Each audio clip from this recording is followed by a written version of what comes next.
साथी शोर ना करें, आराम से बैठे।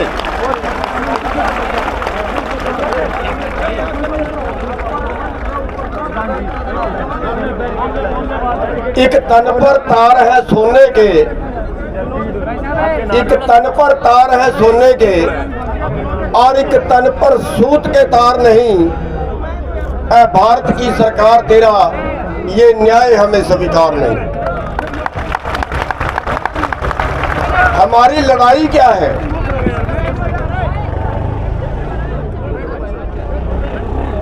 हमारी लड़ाई है केवल जिंदा रहने की, केवल जिंदा रहने की लड़ाई है। हम अमीर नहीं बन सकते, अमीर बनने की तो हमारी लड़ाई ही नहीं है। लेकिन दुख इस बात का है कि जिस देश को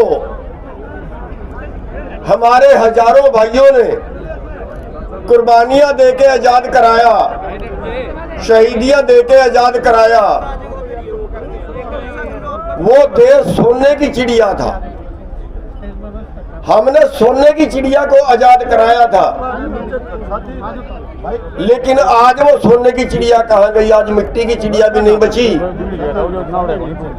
और आज हालात ये है, आज हमें जिंदा रहना मुश्किल है, हम आत्महत्या कर रहे हैं। पिछले 20 भाई थोड़ा पिछले बोल लेना प्लीज। पिछले 20 साल के अंदर हमारे 3.5 से 4 लाख किसान कर्जे से परेशान किए हुए, बैंकों ने तंग किया, आत्महत्या करके मर गए। थोड़ी संख्या नहीं है। एक दिन में 32 किसान कर्जे से दब के मर जाते हैं, आत्महत्या कर लेते हैं प्रतिदिन, और कोई हमारी आवाज नहीं सुनता।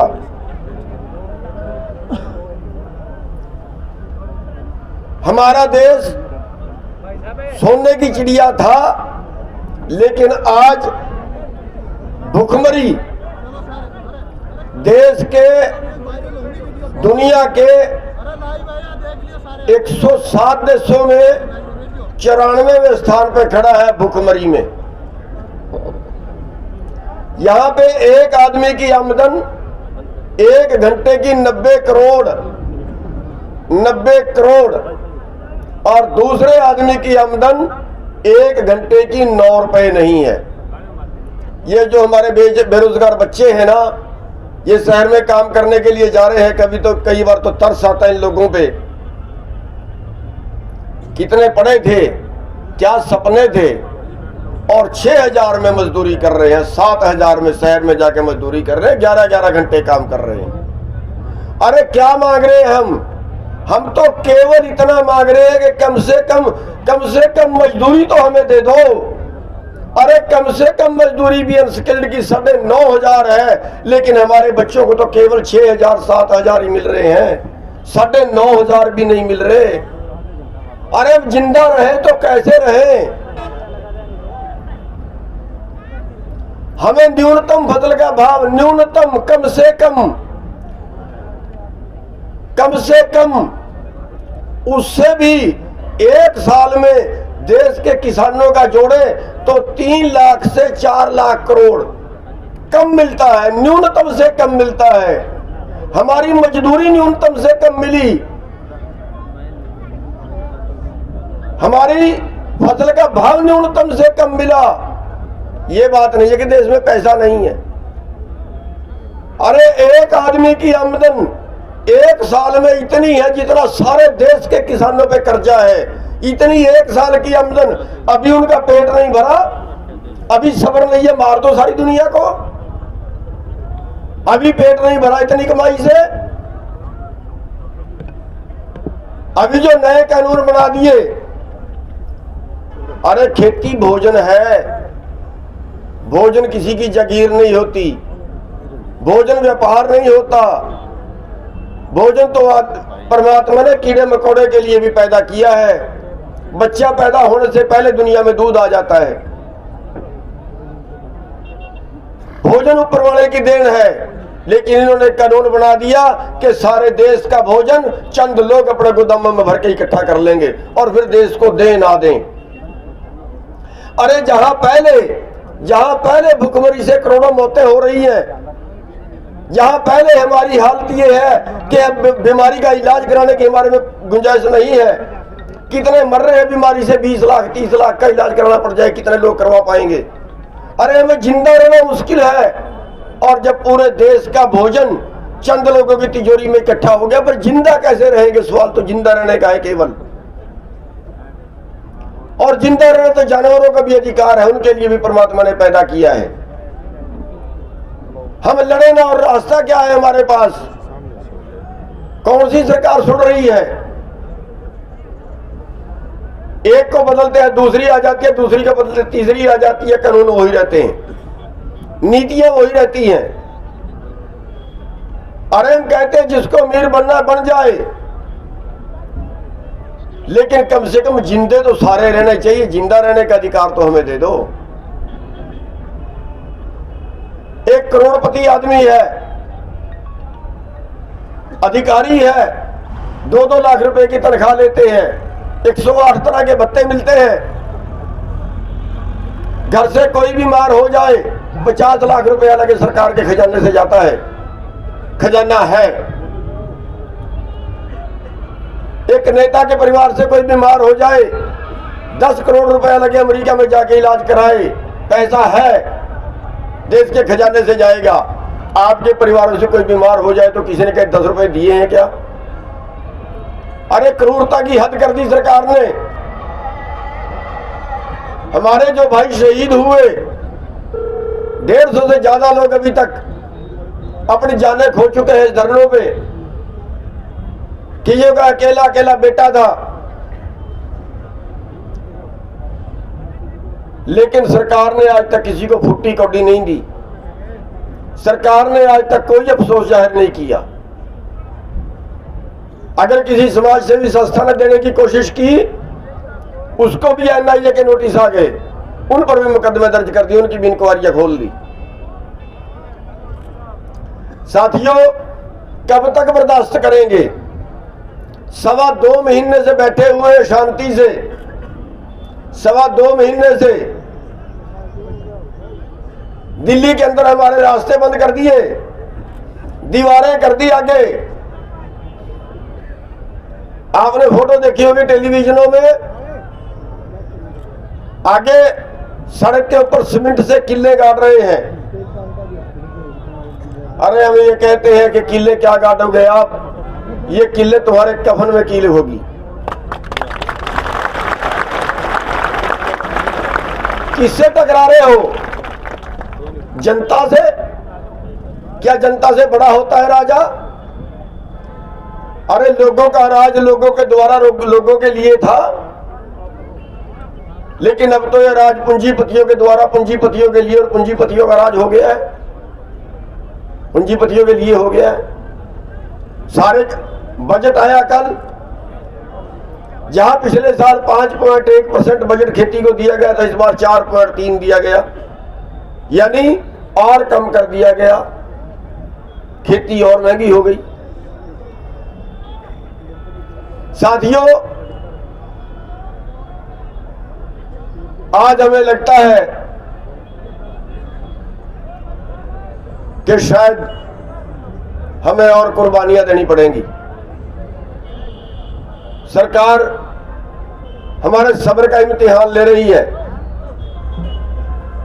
2.25 महीने बैठक हो गए, बहुत से षड्यंत्र सरकार ने रचे, हिंदू मुसलमान बनाने की कोशिश की, हिंदू सिख बनाने की कोशिश की, हरियाणा पंजाब बनाने की कोशिश की, भाई को भाई से लड़वाने की कोशिश की, लेकिन सारे इनके हथकंडे नाकाम हुए। क्योंकि अब हरियाणा के बहादुर किसान, हरियाणा के बहादुर लोग जाग गए हैं। जिस दिन उन्होंने रात को हमला किया, और रात को जैसे ही हरियाणा के भाइयों को पता चला कि रात को हमला कर दिया है बीजेपी के गुंडों ने, और पुलिस ने मिलकर 4 बार हमला हो चुका है अभी तक। तो हरियाणा के बहादुर किसान रात को 12 बजे, 1 बजे, 2 बजे रात को चल पड़े घर से और सुबह तक पहुंच गए धरनों पे और मुंह मोड़ के रख दिया उन राजनेताओं का। साथियों,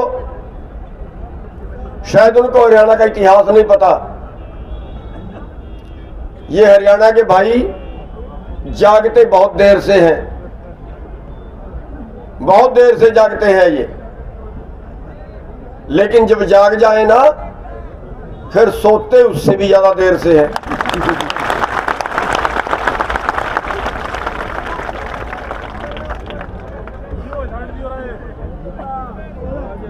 आज देख लेना चाहिए, हमारी माताएं बहनें भी मैदान में आ चुकी हैं, हमारे बच्चे भी मैदान में आ चुके हैं, हमारे बुजुर्ग भी मैदान में आ चुके हैं। और इतिहास रहा है हरियाणा का, हरियाणा का इतिहास रहा है। जहां भी मोर्चा लगा है, जहां भी आंदोलन हुआ है, हरियाणा के लोग पीछे नहीं हटे हैं। इतिहास उठा के देखिए, सरकार ही पीछे हटी जब भी हटी है।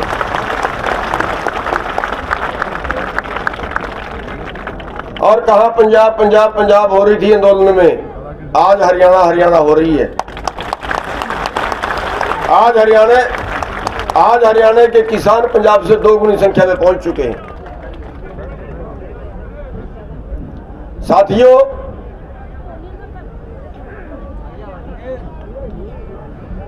हम जहां सब्र रखते हैं वहां पे कुर्बानियों का इतिहास भी हरियाणा का कम नहीं है, सबसे आगे है। चाहे आजादी की लड़ाई में देख ले और चाहे सीमा पे देख ले, हरियाणा के भाई, हरियाणा के जवान, हरियाणा के बच्चे हर मोर्चे में सबसे आगे रहते हैं। सरकार को समझ जाना चाहिए, ना ये धर्म की लड़ाई है, ना ये जाति की लड़ाई है, ना ये किसी एक कम्युनिटी की लड़ाई है। ये लड़ाई है देश की, ये लड़ाई है देश को बचाने की, और हम इसको धर्म युद्ध बोलते हैं। किसान आंदोलन में धर्म युद्ध बोलते हैं।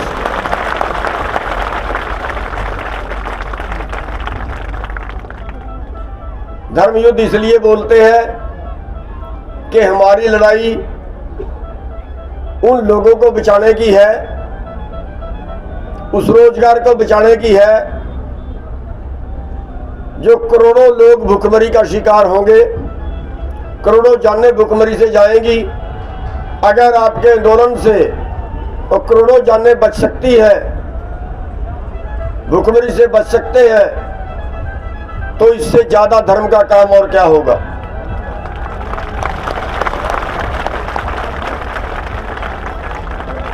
साथियों, मैं बहुत कुछ ज्यादा ना बोलता हुआ केवल इतना सा कहूंगा कि सरकार इस मुकालते में ना रहे कि वो किसी तरह से तोड़ पाएंगे, किसी तरह से अन्याय कर पाएंगे। हाँ, आपसे एक बात जरूर कहूंगा, सरकार हमें उकसा रही है। 3 बार 4 बार हमला कर चुके हैं हमारे ऊपर। कई जगह से रिपोर्टें आई है, कई जगह से रिपोर्टें आई है कि हमारे ऊपर निजी हमला भी कर सकते हैं। जो कुछ करेंगे उठेंगे, लेकिन वो शायद उकसा रहे हैं कि किसी तरह से किसान भी भड़क जाए। जब भी धरने पे वो हमला करते हैं, हमारे हजारों युवा लठ लेके भागते हैं, रोकने मुश्किल हो जाते हैं। शायद सरकार भी ये चाहती है कि ये हमला करें, 2-4 बंदे मर जाएं, आंदोलन टूट जाए, आंदोलन दूसरा मोड़ ले जाए। लेकिन मैं सबसे बेनती करूंगा, सबसे अनुरोध करूंगा, खासतौर पर हमारे जो जवान हैं, हमारे जो बच्चे हैं, बच्चों का जोश देखने को ही बन रहा है। हम अनुरोध करेंगे कि सब्र रखें, संतोष रखें, हम किसी पे हमला ना करें, बचे उस चीज से, वो तो वही चाह रहे हैं। हमारी पुलिस से कोई दुश्मनी नहीं है, पुलिस से हमने नहीं टकराना है, अधिकारियों से भी हमने नहीं टकराना है, हमारी अधिकारियों से भी कोई लड़ाई नहीं है। अगर हमारे खिलाफ कानून बनाए हैं तो बीजेपी वालों ने बनाए हैं, राजनेताओं ने बनाए हैं, जो भी सत्ता में इस वक्त बैठे हैं, चाहे वो बीजेपी के हैं और चाहे वो उसकी सहयोगी पार्टियां हैं। हाँ, अगर आपको अपना गुस्सा उतारना है तो जहां ये सभा करते हैं, ये गांवों में आते हैं, आएंगे ना वोट मांगने तो आएंगे ही, अब नहीं आएंगे तो वहां पे इनकी तसल्ली जरूर बैठा लेना।